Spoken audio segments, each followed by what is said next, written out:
minutes après 8 heures. Si vous nous rejoignez, eh bien, vous êtes sur Actu Matin. Encore 15 minutes à passer ensemble et un plateau, 2 invités pour nous embarquer ce matin dans l'univers de l'intelligence artificielle.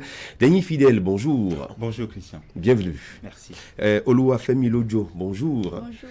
Allez, vous êtes, vous autres élèves en classe de terminale C. Terminale C, oui. Oui, pourquoi avez-vous choisi la C? C'est pas compliqué pour vous? Non, c'est pas compliqué. J'aime beaucoup les maths et les physiques. C'est ça. Ce sont mes matières préférées. Les matières préférées. Oui. Allez, vous avez participé à cette 2e édition de l'école d'été sur l'intelligence artificielle de la Fondation Vallée. On va en parler tout à l'heure. C'est quoi l'intelligence artificielle, Fidèle Denis? Alors, l'intelligence artificielle, c'est assez simple. En fait, c'est un ensemble de technologies qui permet de donner aux machines la capacité de comprendre, d'analyser et de prendre des décisions. Et en général, contrairement à ce qu'on pense quand on parle d'intelligence artificielle, ce n'est pas des robots, pas que en tout cas, mais c'est vraiment un ensemble de technologies qui permettent de donner aux machines la capacité de raisonner un peu comme un humain. Donc c'est le raisonnement humain que vous intégrez dans la machine. Tout à fait. C'est ça. Allez, vous, Fidèle, vous êtes ingénieur développeur de logiciels et vous êtes un ancien boursier de la Fondation Vallée. Parlez-nous un peu de ce contact que vous avez eu avec la Fondation jusqu'au point où aujourd'hui vous soyez ingénieur. Oui. Alors, la Fondation Vallée a joué un rôle important dans mon parcours scolaire et professionnel du coup. Quand j'étais en 3e, j'ai participé à un concours parce que la Fondation Vallée travaille au Bénin avec une structure qui s'appelle le CAEB, Conseil des activités éducatives du Bénin, basé à Porto-Nouveau. À Porto-Nouveau, c'est comme ça. Il y en a à Parakou aussi. Oui, il y en a à Parakou, il y en a à Titengu. Oui. Et c'est par ce biais-là que je suis entré en contact avec la Fondation Vallée. Et au bout de mes études dans le secondaire en terminale, j'ai pu bénéficier d'une bourse de cette fondation pour aller continuer mes études en France. Alors, vous avez fait tout ce parcours-là. Un petit rappel des modules de formation qui sont dispensés par l'école. Oui, alors cette école d'été sur l'intelligence artificielle, c'est la 2e édition. Oui. On en a fait une édition en 2021. Et l'objectif, en fait, c'est de proposer une initiation aux outils de base en intelligence artificielle aux jeunes béninois. En tout cas, c'est ce qu'on a fait pendant la première édition 2021. Oui. Mais cette année, en 2022, on a voulu élargir un peu le nombre de bénéficiaires. On l'a ouvert aux Africains. Du coup, cette année, il y a 15 étudiants, il y a 15 jeunes Africains venus... donc de beaucoup de pays. Oui, 15. Comme le Madagascar, les Comores, et ainsi de suite, qui nous ont rejoints. Cette année, on est 150. Donc, l'idée, c'est de les initier aux notions de base en intelligence artificielle. Et ça s'articule autour de 3 modules. Oui. La première semaine, on parle de la programmation informatique. On les initie à la programmation Python. Et la deuxième semaine, ça va parler... Ça parle du machine learning. On les initie aux outils de base du machine learning. Ils vont apprendre, c'est des statistiques, des mathématiques et du coup de l'intelligence artificielle. Et la 3e semaine, ça va être la robotique et la domotique. Et là, on apprend à programmer des robots, par exemple des voitures automatiques, et à faire un peu de domotique pour les applications. Ça peut être par exemple les maisons un peu intelligentes. Et ce que moi je suis en charge de la première semaine qui est la programmation informatique. Oui, c'est ce que vous faites, la programmation informatique. Quelles sont les compétences qu'il faut avoir, les compétences intellectuelles?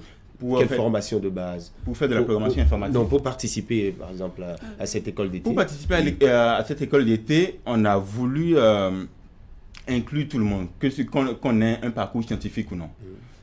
Mais les élèves de terminale qu'on a choisi, on a choisi ceux qui ont plutôt un parcours scientifique. Oui. Mais les étudiants... Ça facilite la tâche. Oui, un petit peu. Oui. Mais les étudiants n'ont pas besoin d'avoir un parcours scientifique. Donc on a parmi les participants des gens qui ont fait le droit, des gens qui ont fait la médecine. Donc, on n'a pas besoin d'être scientifique pour participer à l'école d'été. C'est ça. Alors, Femi, comment as-tu fait pour participer à cette école d'été qui prend fin, je pense, samedi prochain? Oui. Pour participer à cette école d'été, c'était pendant la rentrée.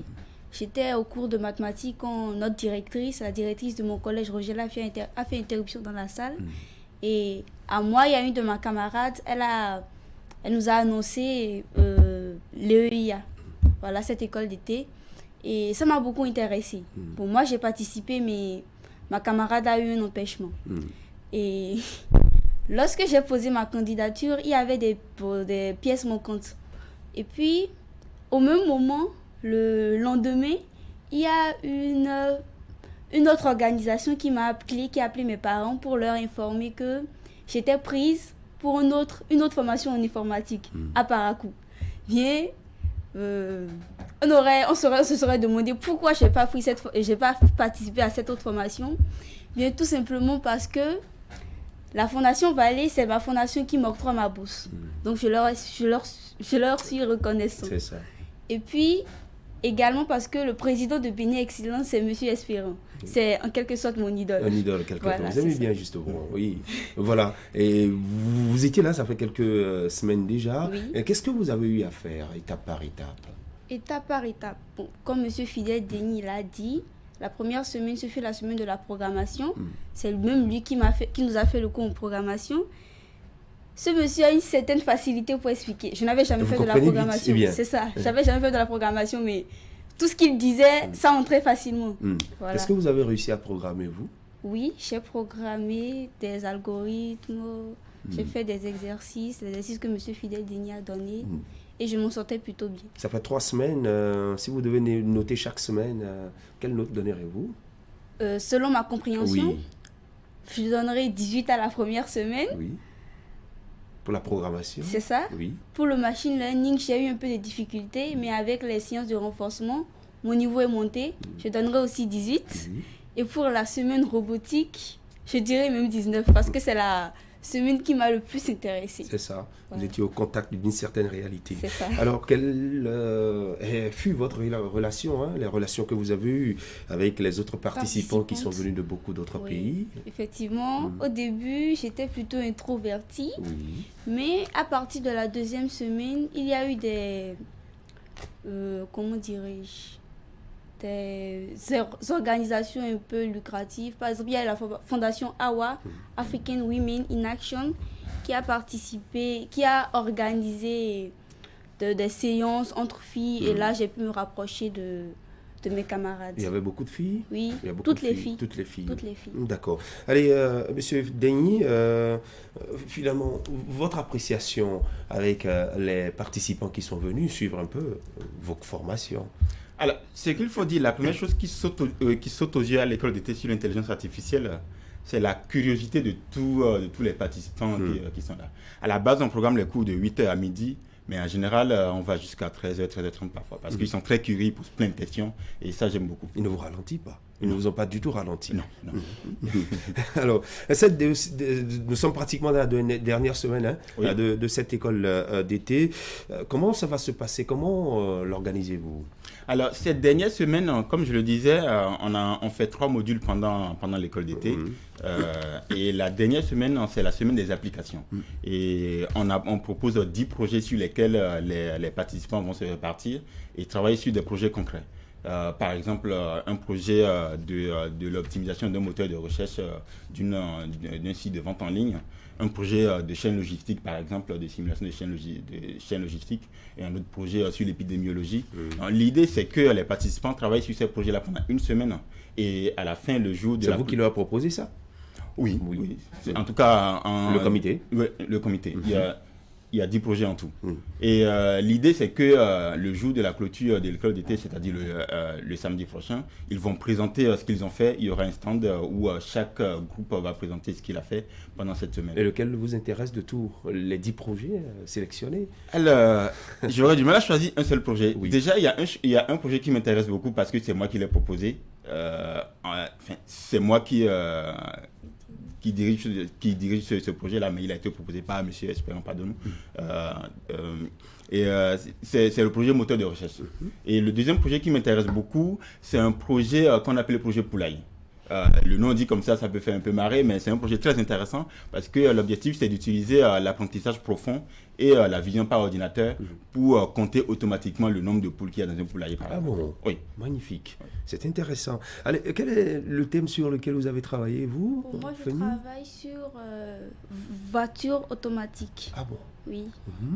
Bon, depuis toute petite, je suis passionnée de robotique et tout. Et puis j'ai vu que c'était le thème qui rentrait le plus dans la pratique. Il fallait monter son propre véhicule et ensuite programmer le véhicule. C'est ce qui m'a le plus intéressée. Vous le faites toujours sur la machine?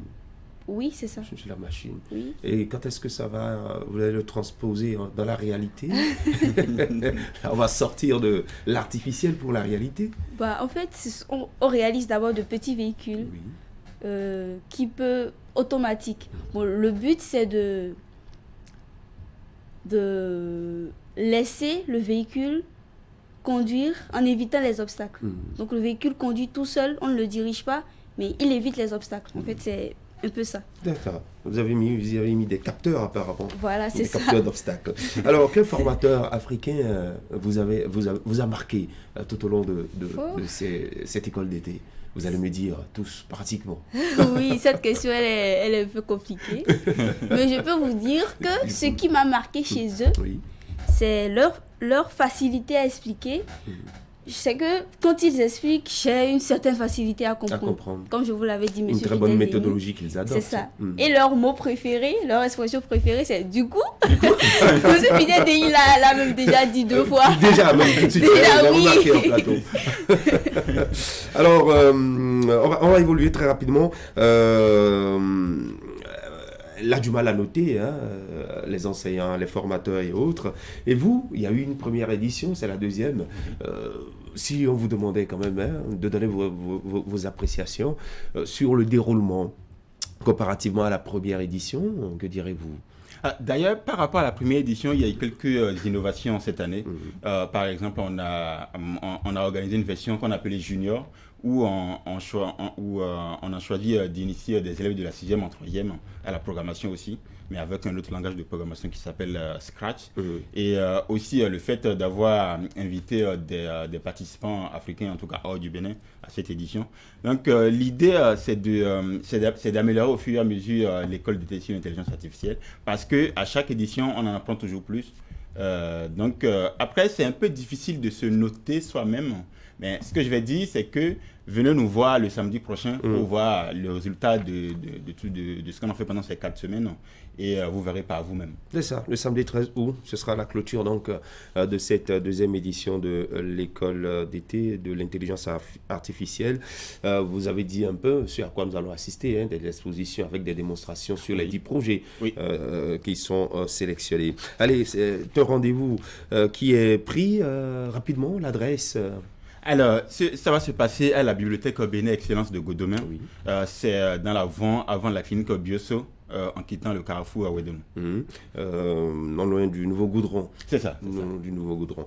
D'accord. Merci de nous rappeler donc cette adresse. Allez, bon retour. Merci. À vous. Bonne chance, beaucoup de courage. Merci. Vous nous promettez d'ici 5-10 ans, quoi déjà? D'ici 5-10 ans, je vous promets déjà que l'année prochaine, d'avoir le bac. Voilà, j'aurai mon bac avec une... Vous serez surpris quand même. D'accord. Merci beaucoup, Olua Femi Lojo, élève en classe de terminale. Vous avez 16 ans, je rappelle. Oui, c'est ça. Vous venez de Parakou. En tout cas, bon courage à vous. Merci. Et du bonne chance. Merci beaucoup. Monsieur Fidel Denis, je rappelle également aux téléspectateurs que vous êtes ingénieur développeur logiciel. Vous avez quoi déjà à votre actif en tant qu'ingénieur développeur, des applications Là, je travaille dans une entreprise, je n'ai pas fait d'application personnelle, mais mon entreprise fournit des services à d'autres entreprises, donc c'est un peu ce que je fais. C'est ça. Non, je sais pas, peut-être que ça viendra dans un futur. C'est un merveilleux milieu. Pardon? Un merveilleux milieu. Oui, c'est très intéressant. Intéressant, ça se sent. Parce que vous en parlez avec beaucoup de passion. Merci beaucoup, ma chérie. Allez, restez avec nous. On va faire le point de l'actualité, c'est la revue de presse avec Assiomon Kain Assiomon.